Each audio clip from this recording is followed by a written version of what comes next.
Welcome back to another episode of Learn English with Podcast Conversation.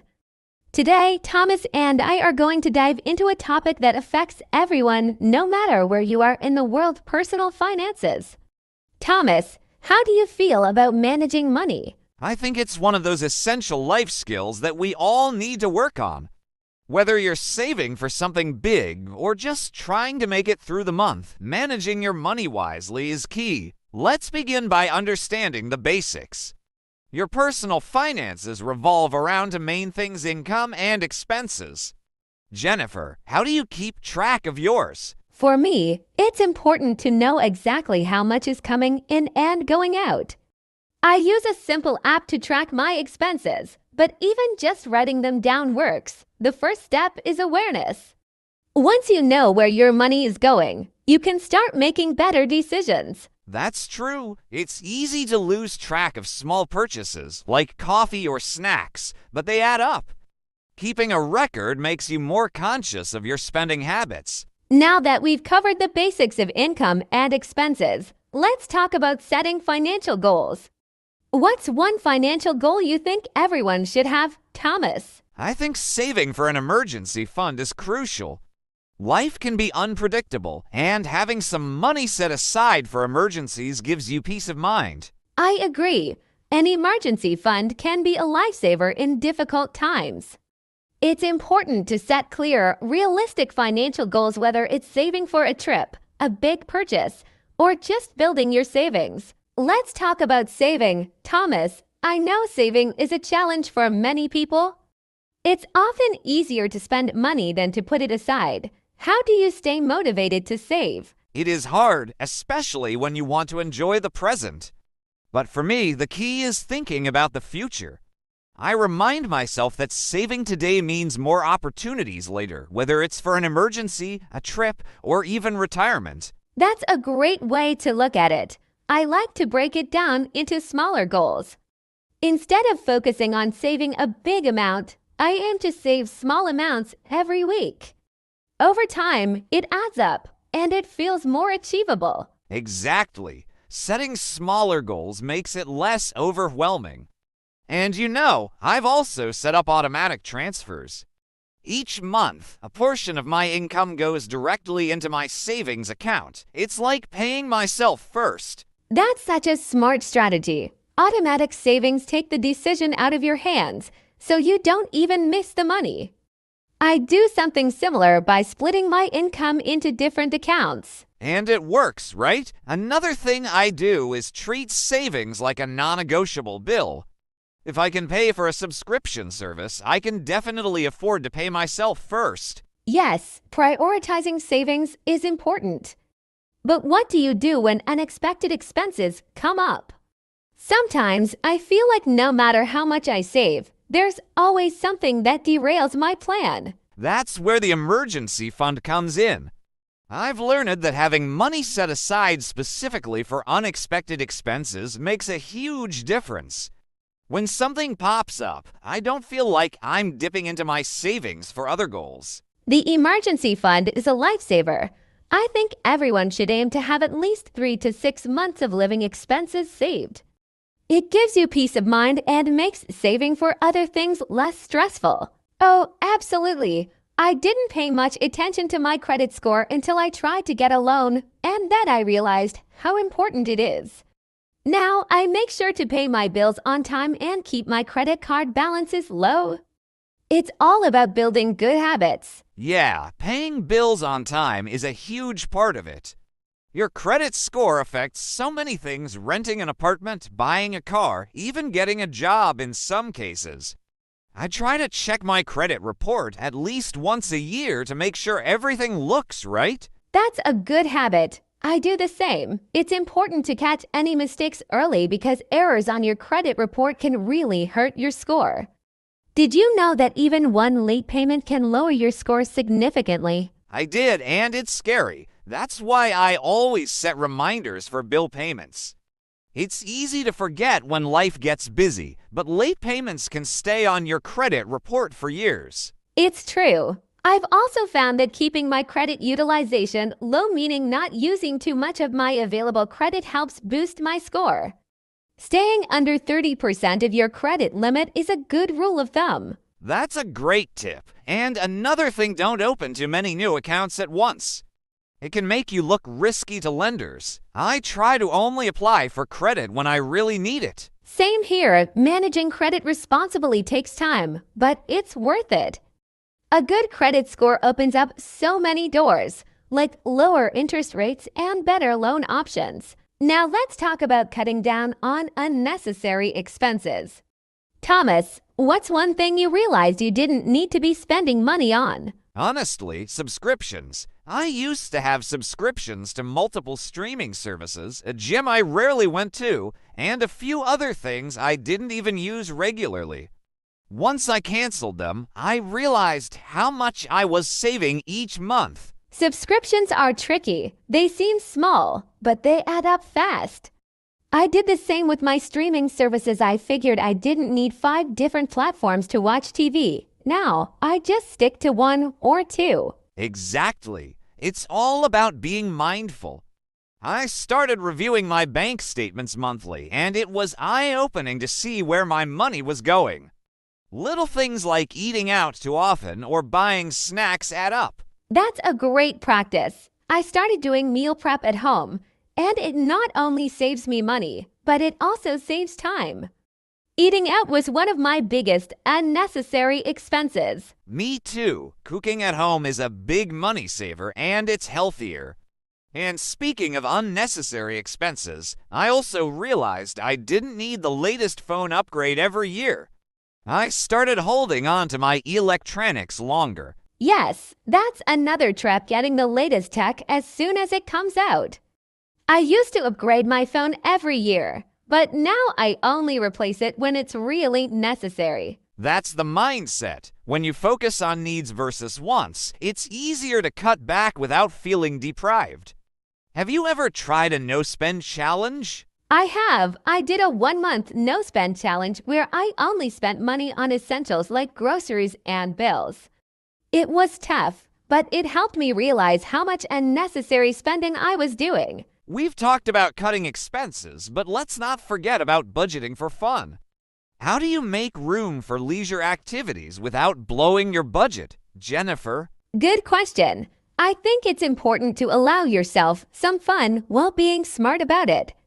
I set aside a small portion of my budget for things like going out with friends or treating myself to something nice. That way, I don't feel guilty about spending. That's key balance. I do the same. I have a fun category in my budget, and I stick to it. It's about being mindful of your spending, but still enjoying life. How do you decide what's worth spending on? For me, it's about priorities. I ask myself if the experience or purchase will add value to my life. If it's something I really want or need, I'll spend. But if it's just a spur-of-the-moment thing, I usually skip it. That's a smart way to approach it. I also look for free or low-cost activities. There are so many ways to have fun without spending a lot, like going for a hike, attending community events, or just having a movie night at home. Absolutely, I love finding creative ways to have fun without spending much. And sometimes, the simple activities are the most enjoyable. Definitely. It's all about balance and knowing that you can have fun while still being responsible with your money. After all, life isn't just about saving, it's about enjoying the journey too. Thomas, we touched on emergency funds earlier, but I think we should dive deeper into that. How do you prioritize building an emergency fund when other financial goals are pulling at you? It's tough, but I try to think of an emergency fund as the foundation of my financial plan. Without it, every other goal is at risk, so I treat it like an essential bill. Even if I can only set aside a small amount each month, I make sure something goes into that account. That's a good approach. I also try to put money into my emergency fund consistently, even if it's just a small percentage of my income. I found that automating it helps. It's like the money is gone before I even notice. Exactly. Automation is such a helpful tool. I've also read that you should aim to have 3 to 6 months of living expenses saved up. It sounds like a lot, but starting small is better than not starting at all. It really is. And having that cushion makes such a difference in times of uncertainty. When something unexpected comes up, like car repairs or medical bills, I don't have to panic because I know I have that safety net. Totally agree. The peace of mind an emergency fund gives is worth the effort it takes to build it. And over time, it becomes a habit, just like any other form of saving. Now, let's talk about debt. Jennifer, what's your strategy when it comes to paying off debt? Do you follow a specific method? I've tried a few methods, but the one that worked best for me was the snowball method. I paid off my smallest debts first, and seeing those balances disappear gave me the motivation to tackle the bigger ones. I've heard a lot of people say the snowball method works for them. I personally use the avalanche method, where I focus on paying off debts with the highest interest rates first. It saves money in the long run, even though it might not feel as rewarding early on. The avalanche method makes a lot of sense financially, but I needed the psychological boost of seeing those smaller debts disappear. I think whichever method keeps you motivated is the right one. Exactly. It's all about finding what works best for you. And, of course, making extra payments when you can really speeds up the process. Have you ever tried consolidating your debt? I have. Consolidation worked well for me when I had several high-interest credit cards. It simplified my payments and lowered my interest rates. It's definitely something to consider, especially if you're feeling overwhelmed by multiple payments. Debt consolidation can be a good option, especially if you can secure a lower interest rate. But I think the key is to avoid taking on new debt while you're paying off the old one. That's so true. It's easy to fall back into old habits if you're not careful. I also think it's important to celebrate small wins along the way, like paying off a card or a loan to keep yourself motivated. Let's be honest, finances can be stressful, especially when things don't go as planned. Thomas, how do you manage financial stress? I think the first step is accepting that money stress is normal, especially in challenging times. But for me, planning helps. When I feel like things are getting out of control, I sit down and revisit my budget. Just knowing where I stand gives me a sense of control. That's a great approach. I've found that talking about it helps too. Whether it's with a friend, a family member, or even a financial advisor, getting an outside perspective can make a big difference. Definitely. Sometimes just voicing your concerns can make them seem less overwhelming. I've also started practicing mindfulness techniques when I feel stressed about money. It helps me stay calm and focused on what I can control. Mindfulness is a great tool. I like to remind myself that financial challenges are temporary and that I'm taking steps to improve my situation, even if it's slowly. That's key, focusing on progress, not perfection. And reminding yourself that everyone faces financial stress at some point helps you feel less alone. Exactly. I've also learned to give myself some grace. It's okay to make mistakes as long as you learn from them and keep moving forward. That's a healthy perspective. Financial stress is real, but with the right tools and mindset, it becomes manageable. We've covered short-term saving, but what about long-term goals? Jennifer, how do you approach saving for things like retirement or a home? Long-term goals can feel overwhelming because they're so far off, but I break them down into smaller steps. I set up separate accounts for each goal and contribute to them regularly, even if it's a small amount. That's smart. I do something similar. I have one account for retirement and another for things like a future home or travel. It helps keep me focused and motivated. Exactly. And I've found that reviewing my goals every few months keeps them fresh in my mind. It's easy to lose track of long-term goals when you're busy with day-to-day expenses. That's a good point. Checking in on your progress keeps you accountable. And with retirement, especially, the earlier you start, the better. Compound interest really works in your favor over time. Absolutely. I started contributing to my retirement account as soon as I got my first job.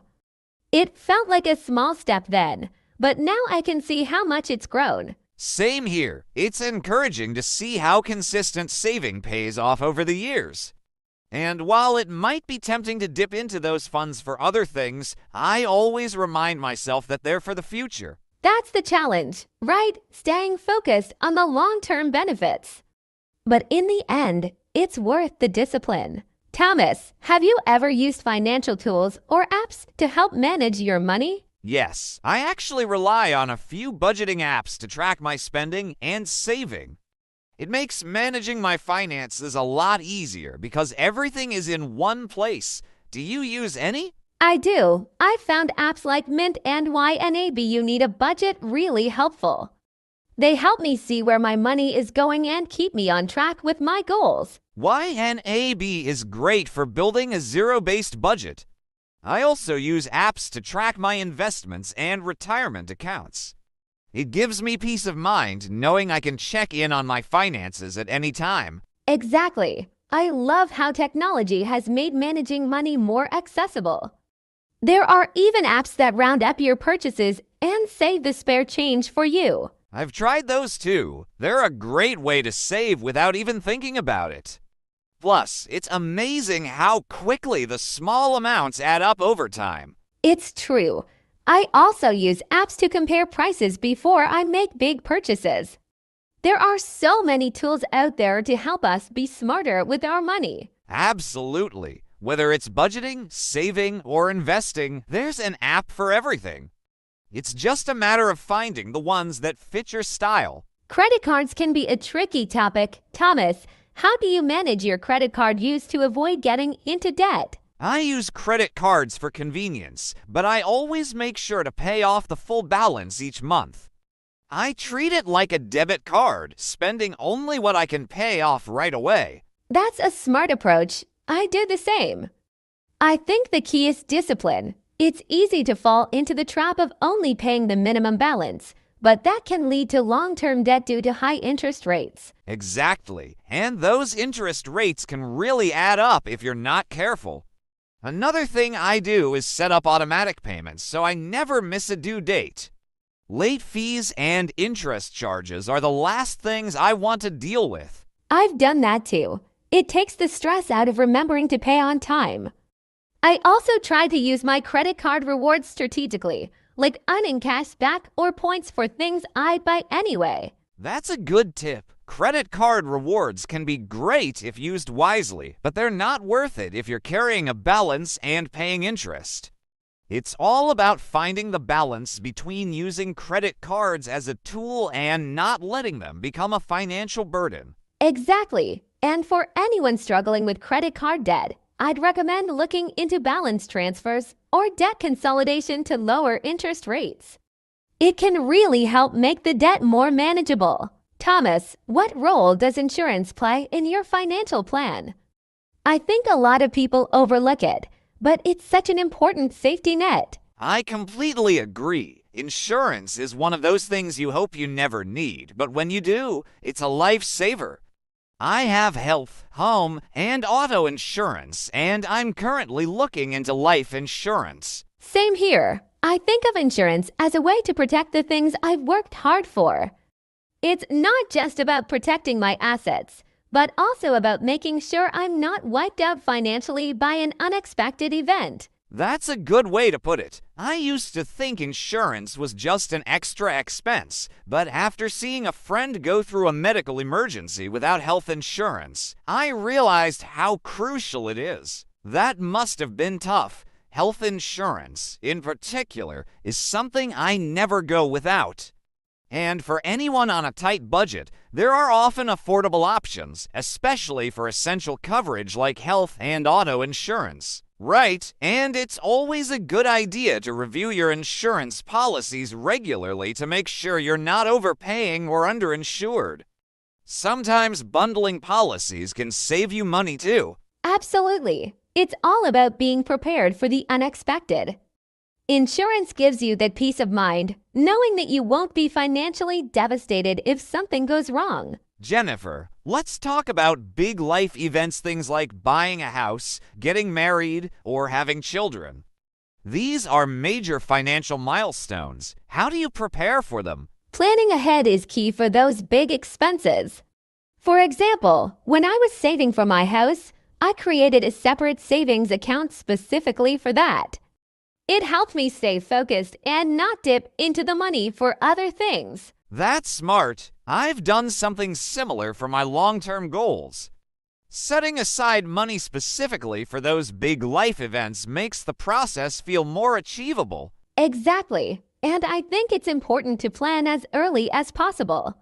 For example, if you know you want to buy a house in a few years, start researching the costs now so you know how much to save. That's a great point. Knowing the actual costs involved can help you avoid surprises later on.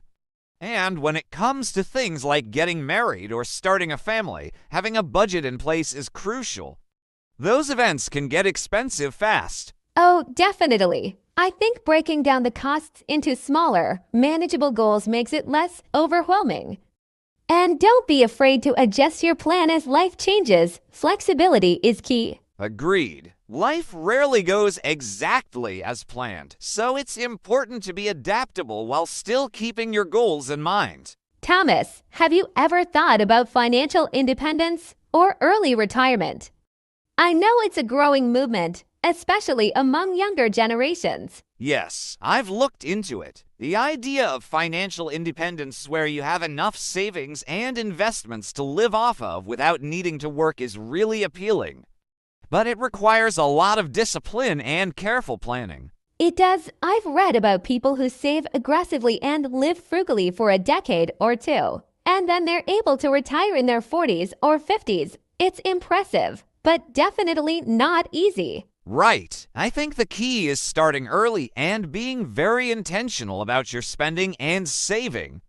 It's all about building up your investments so they generate enough income to cover your living expenses. Exactly. I'm working toward financial independence, but I'm not in a rush. I still want to enjoy life now while preparing for the future. Balance is important to me. Same here. I think it's important to find that balance between saving for the future and enjoying the present. But the principles of financial independence, like reducing unnecessary spending and investing wisely, are valuable, even if early retirement isn't your goal. Absolutely. Whether or not you plan to retire early, focusing on financial independence gives you more freedom and flexibility in life. Jennifer, how do you feel about teaching kids about money? I think financial literacy is something that should start at a young age. I completely agree. I think it's so important to teach kids the basics of saving, spending, and budgeting. I've seen some parents give their kids an allowance and help them set up a savings jar or account. That's a great idea. I think learning by doing is really effective. Teaching kids the value of money early on helps them develop good habits that can last a lifetime. Exactly. And as they get older, introducing more complex concepts like interest, credit, and investing can help them understand how money works in the real world. It's such a valuable life skill. I wish financial literacy was taught more in schools. But I think parents and guardians can play a big role in filling that gap. Definitely. Even simple things like involving kids in the grocery shopping or showing them how to compare prices can teach them a lot. The earlier they start learning, the better prepared they'll be for adulthood. I agree. Financial independence starts with understanding how money works, and it's never too early to start learning. Thomas, how do you balance budgeting for necessities with allowing yourself to spend on hobbies and leisure activities? That's a great question. I think it's important to budget for both. Life can't be all work and no play. I usually allocate a certain percentage of my monthly income to leisure, whether it's for hobbies, entertainment, or travel. Same here. I think budgeting for fun is essential to maintaining a healthy work-life balance. For me, it's all about being mindful of how much I'm spending. If I know I have a specific amount set aside for hobbies, I can enjoy them guilt-free. Exactly. I've also noticed that when I budget for leisure, I'm more intentional with my spending. Instead of impulse buying, I think carefully about what I really want to spend my money on, which helps me prioritize. I agree. Planning ahead helps prevent overspending. It's also a great way to save for bigger experiences, like vacations or expensive hobbies. That way, you're not dipping into your savings for something you enjoy. Right, and having a budget for hobbies doesn't mean you can't enjoy spontaneous fun, either. It just means you're more in control and aware of where your money is going. Exactly. I think finding that balance between financial responsibility and enjoying life is crucial. We shouldn't feel guilty about spending on things that make us happy, as long as it's within reason. Financial setbacks are something we all face at some point. Thomas, how do you handle them when they come your way? When a financial setback happens, the first thing I do is take a step back and assess the situation. Whether it's an unexpected expense or a loss of income, I try not to panic. Instead, I look at my emergency fund to see how much I can cover. That's a good approach. Having an emergency fund is crucial in times like that. I also try to avoid making any rushed decisions. It's easy to get overwhelmed when you're facing a setback, but taking the time to think through your options can make a huge difference. Exactly. I also review my budget to see where I can cut back temporarily. Sometimes, just reducing discretionary spending for a couple of months can help me get back on track. That's smart. I've done that too, cutting back on non-essential expenses until things stabilize. And if it's a major financial setback, I don't hesitate to reach out for help, whether it's from a financial advisor or someone I trust. Yes, getting advice can be really helpful. And I've learned that setbacks are a part of life. The key is to stay calm, make a plan, and focus on moving forward rather than dwelling on the setback. Absolutely. It's all about resilience and being proactive. A setback doesn't have to derail your entire financial plan. Thomas, student loans are a common financial burden for a lot of people.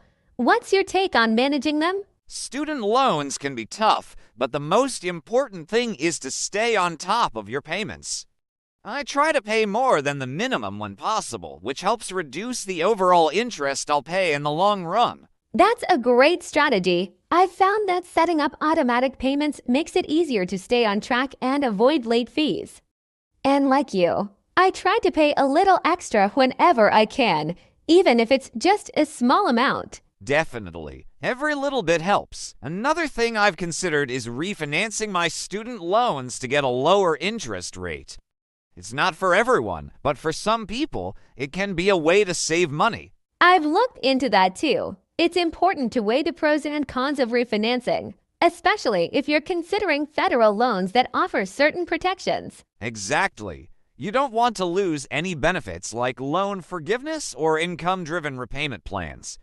But if you're in a stable financial situation, refinancing can be a smart move. For sure. And if refinancing isn't an option, sticking to a strict repayment plan and budgeting around it is key to managing student loans effectively. Negotiating salary is something many people find daunting. How do you approach it, Thomas? Salary negotiations can be intimidating, but I've found that preparation is key. Before I enter a negotiation, I always research the average salary for my position in my industry and region. That way, I have a solid understanding of what's fair. That's smart. Knowing your worth is half the battle.